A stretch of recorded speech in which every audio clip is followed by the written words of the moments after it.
Hi there, my name is Geralyn Genreau, and I'm really excited and honored that Jessica Dari invited me to be part of this ritual handbook.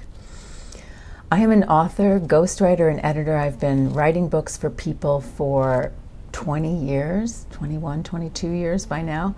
And this year, in 2021, I'm releasing the first book that's by me and me alone. It's called Jungle Gene. This is a biography of Gene Liedloff.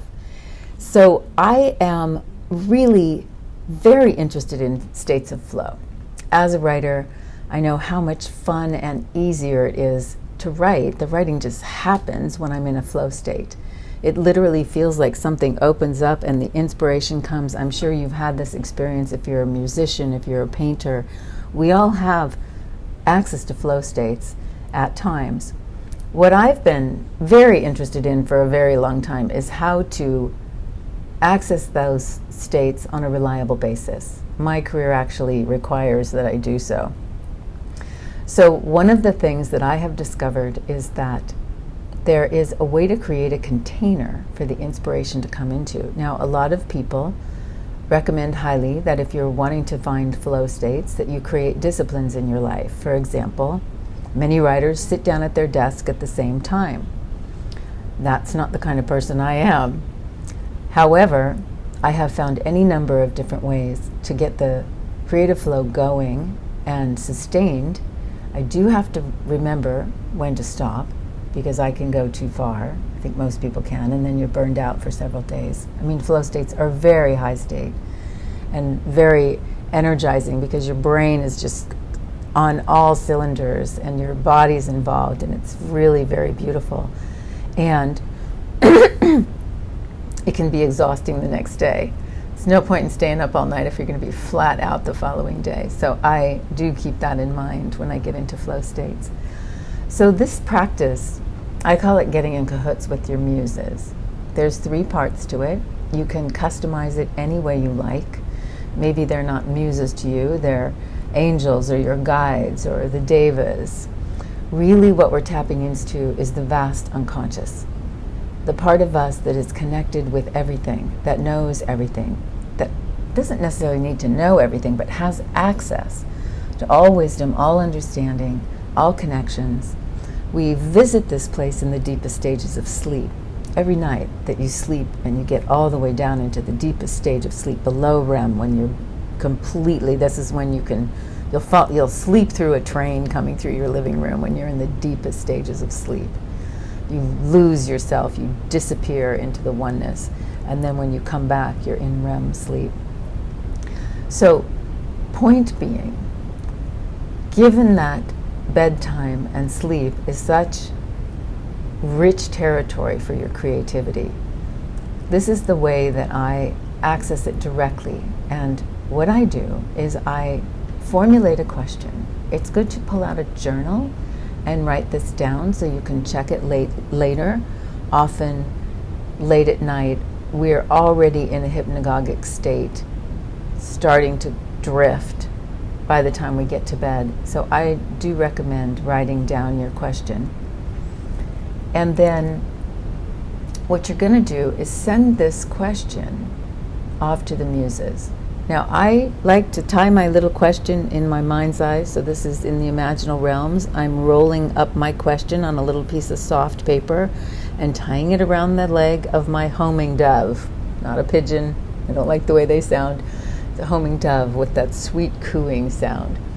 So I tie it on my dove's leg, and then I float down a stream, over the stream into a waterfall, and as I go over the waterfall, I let the dove go.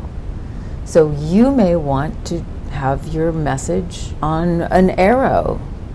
You might want to send it on a frisbee, whatever you want to do, whatever your delivery vehicle is. You simply send the message off.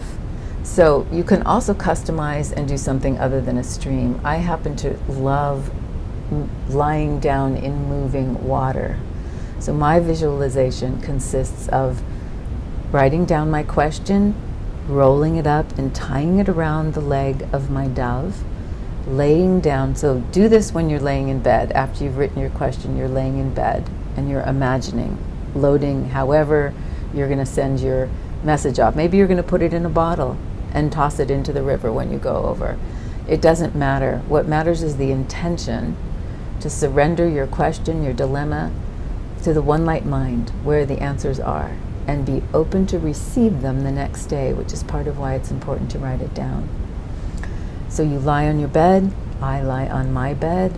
I usually do 10 Ujjayi breaths. That's the deep breathing, yogic breathing with the sound in the back of your throat. Sometimes we call it Darth Vader breathing.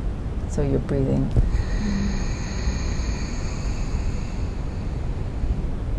And the exhale should be a little longer than the inhale. That calms your vagus nerve and helps your body relax and prepare itself for sleep. And then, once I have my little dove in my hands, I lay down in the stream.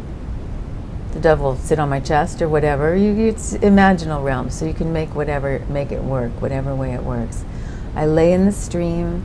I have the dove in my mind's eye. I'm floating down the stream, approaching this gentle waterfall. And as I reach the waterfall and feel my body go over the edge, I send the dove up, let it go, and allow myself to fall into sleep. It's that simple. You may not fall asleep immediately, although if you do the 10 Ujjayi breaths, you have a better chance of pretty quickly falling asleep. Then listen for the answer the next day. It works beautifully. I've used this to find the conclusion to a chapter, to find the next line of dialogue when I'm writing a scene, to handle a situation with a communication that I need to make that I don't know what to say. That happened recently. I had puzzled for days over how to respond to a difficult text. And I did this one evening, sent it to the Muses, and as soon as I opened my eyes the next morning, I knew exactly what to say. So that kind of thing can happen. Use it, just experiment with it, see what works for you. You can change it up. And really, it's about you gaining deeper, more consistent access with your own brilliance, your own infinite intelligence. So however you shape that, using the nighttime, I often say, learn how to be creative in the middle of the night, or, create while you sleep. So enjoy the practice. I would love to hear from you. You can go to junglegene.com and sign up to be on my email list. And if you want more information about sleep, I triumphed over insomnia after many, many years of not being able to sleep. Sometimes lucky to get 4 hours of sleep. Now I sleep 7 hours a night. So I've learned a lot about that. I actually wrote a book for a client called Romancing Sleep. And the science was fascinating to me. So I have a triage, a number of steps that always eventually get me to sleep. Like one thing anyway. Send me an email and I'll send it to you. Also, if you're writers, ask me for my 3 pro tips to finally finish your book. This cahoots, getting cahoots with your muses is one of the 3, but the other 2 are very helpful for people. So much love to you. I hope to come cross paths with you one way or another at some point in the future, and enjoy the rest of the gems in this ritual handbook.